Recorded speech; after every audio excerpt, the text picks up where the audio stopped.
বিয়ে করতে গেলে কথা জানতে হবে। বিয়ে করলে সেটা একটা দায়িত্ব, একটা সম্পর্ক যার জন্য একটা কমিটমেন্ট আছে। কিছু জিনিস চেঞ্জ হবে। ভালো মন্দ মিশিয়ে সেটা দুজনের সম্পূর্ণ। এটা ভেবে বিয়ে করুন। স্বামী স্ত্রী একটা টিম। সেখানে অশান্তি হবে, কিন্তু ইউনিটি ও ভালোবাসা নষ্ট না হলেই হলো। বিয়ের পর যে সমস্যা হয় সামান্য ঠান্ডা মাথায় স্পষ্ট কমিউনিকেশন দিয়ে ঠিক হয়ে যায়। সমস্যা লোকজনের কাঠি ইত্যাদির মধ্যেও সম্পর্ক ভালো রাখার জন্য এফোর্ট লাগে, ভালোবাসা লাগে। সেটা দিতে পারবেন, জেনে বিয়ে করবেন। সঙ্গী পাচ্ছি আজীবনের, কাজ করে দেওয়ার লোক পাচ্ছি, শোয়ার জন্য পার্টনার পাচ্ছি ভেবে বিয়ে করবেন না। অন্য কোথাও গিয়ে বরকে অথবা বউকে নিয়ে রামায়ণ মহাভারত করবেন না।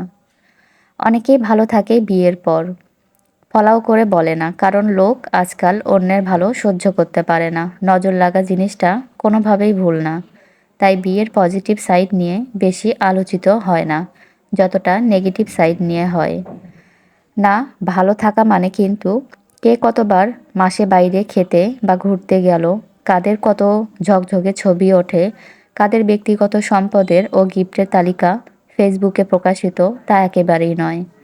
বিয়ে করে ভালো থাকবে কিনা সম্পূর্ণ দুটো মানুষের উপর নির্ভর করে।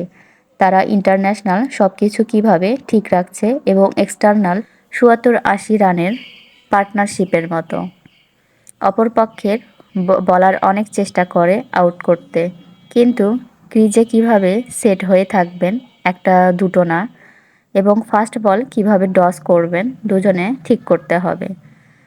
যারা সবটা খারাপ বলে তাদের মধ্যে ৯০% মানুষই সে এফোর্ট দেন না। ওই যে এফোর্ট মানে বউকে অথবা বরকে দামি উপহার দেওয়া না, সময় দেওয়া, তার কথা শোনা, বোঝা। শুধুমাত্র বিয়ের ৬-৭ বছর হয়ে গেল মানেই, এবং স্বামী ও স্ত্রী দুজনেই কিছু কিছু জিনিস মেনে নিয়ে হাসি মুখে চলছে বলেই কোনো দিন বুঝতেই না চাওয়া যে আসলে তার ঠিক কোথায় কোথায় সমস্যা। কমিউনিকেশন অত্যন্ত গুরুত্বপূর্ণ একটি ফ্যাক্টর।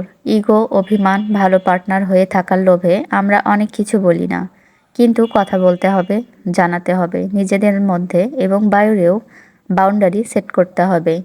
সংসারে দুজনের রোল নিয়ে আলোচনা করতে হবে যদি প্রয়োজন পড়ে। বিয়ে মানে 50-50 না, 60-40 কিংবা 80-20ও। দুজনের ক্ষেত্রেই সময় সিচুয়েশন বুঝে শিফট করতে হবে। সম্পর্ক বাঁচিয়ে রাখার জন্য না, সম্পর্কে উষ্ণতা বজায় রাখার এফোর্ট। নিভে যেতে পারে, তাকে উস্কে আলো জ্বালানোর দায়িত্ব দুজন। ভালো থাকাটা একটা প্রসেস, সম্পর্কে ভালো থাকাটা একটা নিরন্তর চেষ্টার ফল। হাল ছেড়ে দিলে চলবে না।